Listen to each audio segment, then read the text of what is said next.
Hello everybody, today it's Patricia from Huntress Habits, and I'm going to show you how to make these teeny weeny little flowers. And you can always go purchase them. Like Hobby Lobby has them 2 for $1 and they come in a bow. You can get them separate, either one. Very cheaply made.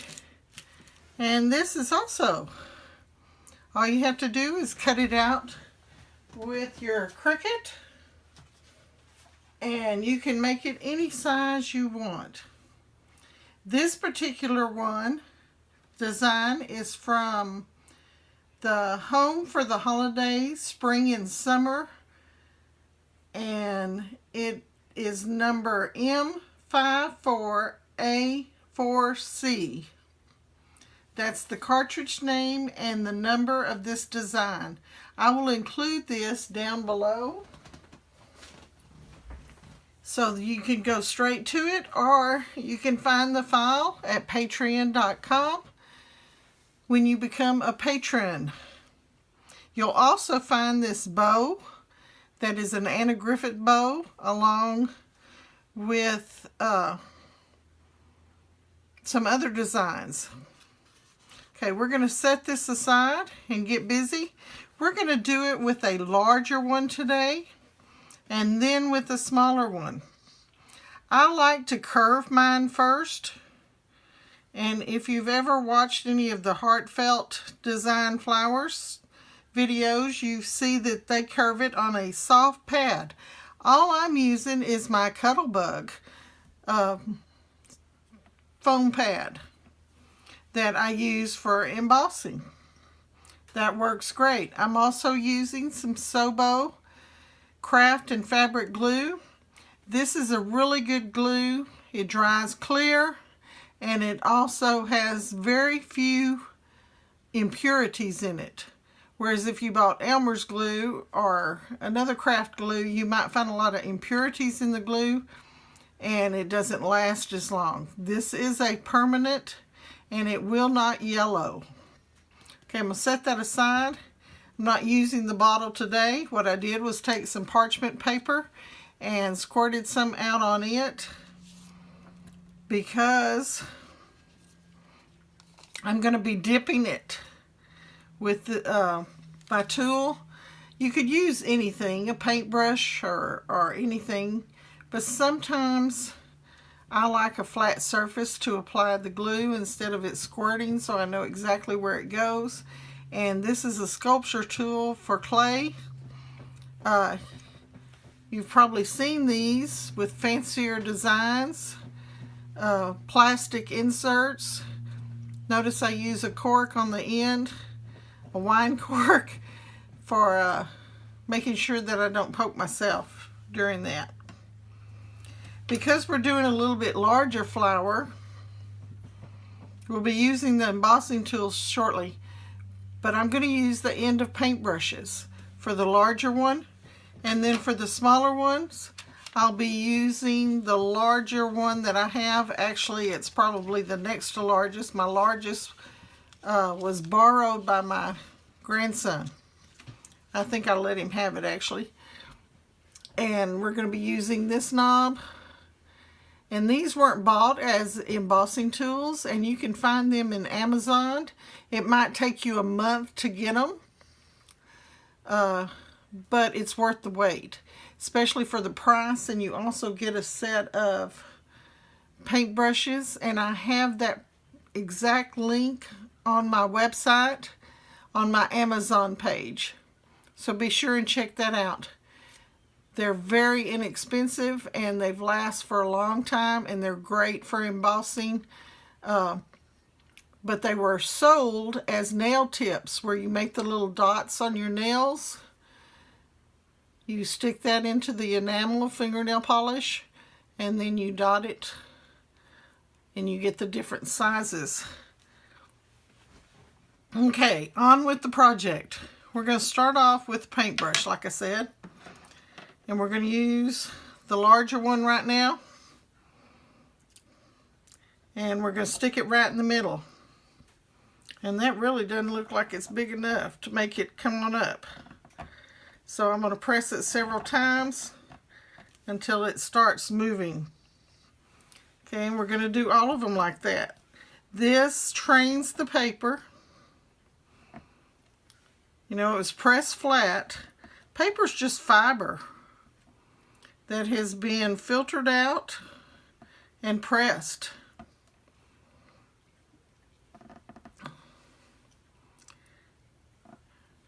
And I am just going along with the pattern. This particular pattern, when it cuts out on your Cricut, it also has a little dot, and I know you can't see it even if I showed it up close, where it cuts that middle insert.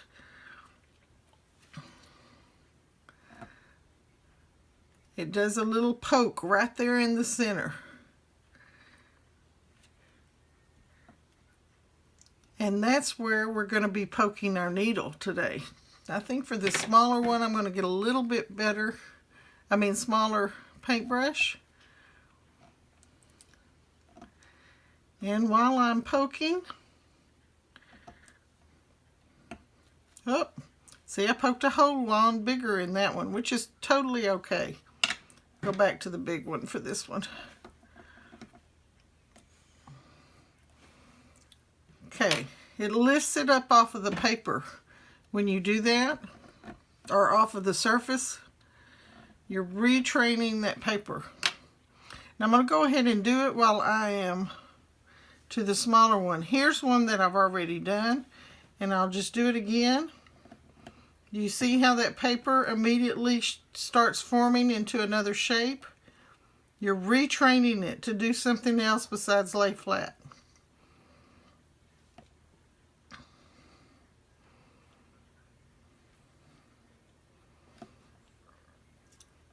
You're just applying a small pressure, and then I do it in the center so that it forms a nice little shape. Now you could actually do this. If I had a maker, I probably would have done this with material, with fabric. But since I'm doing it for cards, so you get that in the middle there. Get that one. Use the smaller one for this little bitty one. Now if you have trouble picking things up when they're small, like that, you can always grab a pair of tweezers and use those, because you're starting off with your smallest piece. Okay, we've got 2 sets ready. I'm just going to make one for you today. And just wanted to show you, aren't they darling? And you could put these on a bobby pin, stick them in a hair. Let's see. All sorts of things that you could do with these flowers. Oh, got some glue on my paintbrush. Don't need it though. Okay. We're going to start off with some needle and thread. Now you could just glue these together, but I find that this little knot makes a good little center for the flower, and it also helps me keep them in line. Now remember I told you it had a little hole? I'm pulling it straight through that hole where this is the top of the flower, okay? And so this is going to show up in the center. And then I'm going to apply a little bit of glue. I'm just putting my tool down in there, and I'm putting it right where that thread is. You could use your finger, and actually with a bigger flower like this, you could actually just dip it into the glue. Okay, here we go into that hole. And I'm going to glue it again. These are very easy, very simple to make, and like I said, you could do them in different shapes, but I liked this one.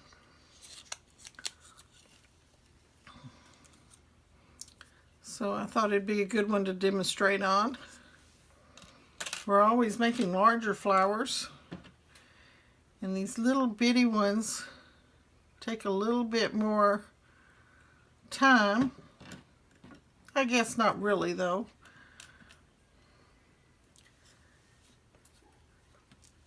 Okay.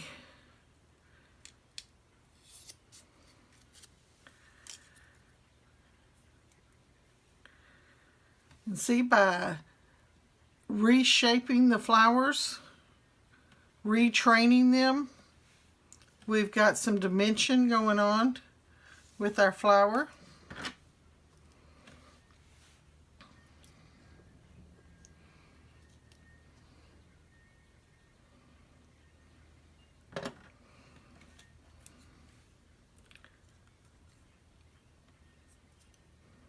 Now, if you can't find that hole in the middle that Cricut printed for you, just poke another one. This is a needle.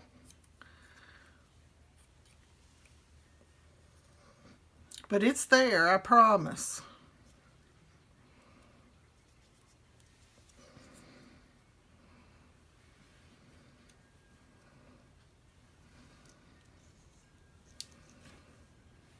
Oh, almost forgot my glue.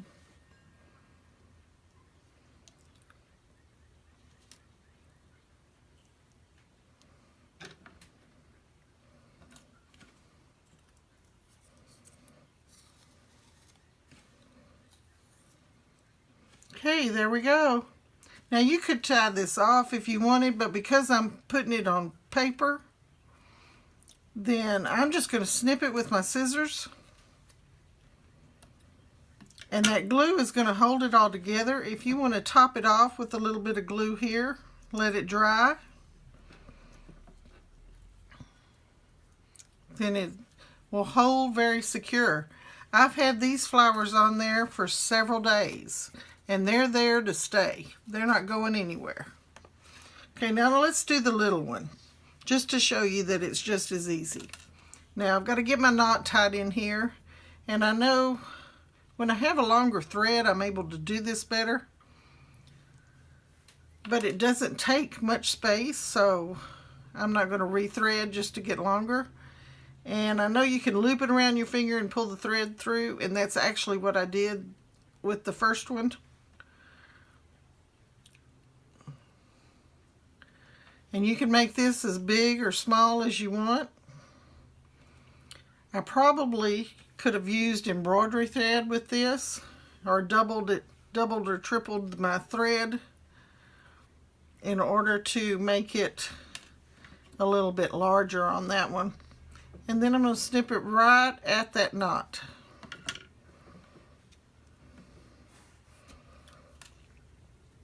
Okay, and we start off with our first one.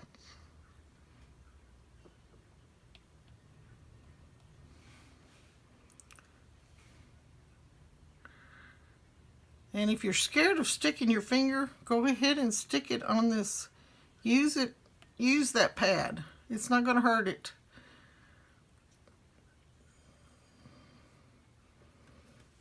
Pull it all the way through.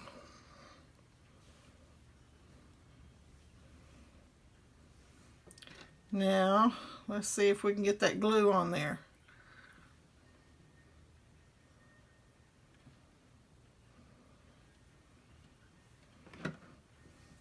The next one.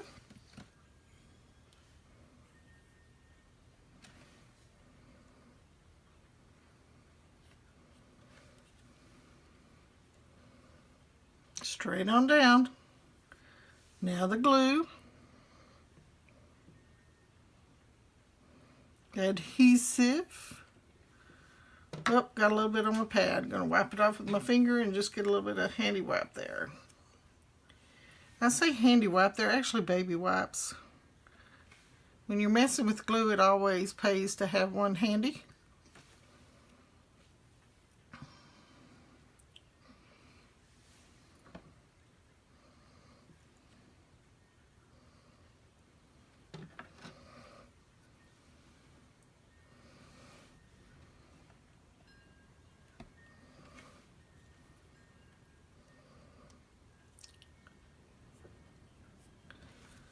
Something else that I did, the reason I use such a large quantity of glue on my paper here, I let it set for just a little bit so it can get a little bit tacky.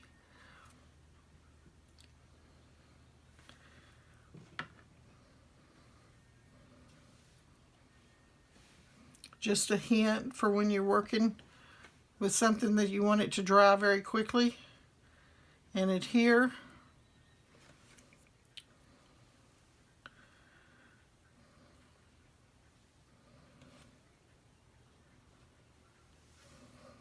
Okay, last one.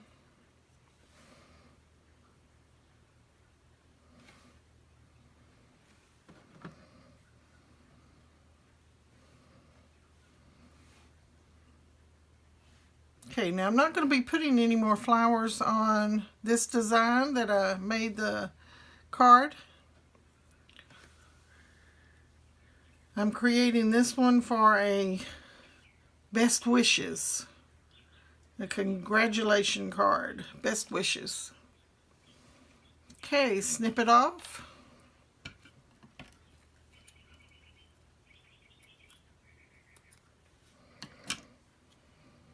And there we have it.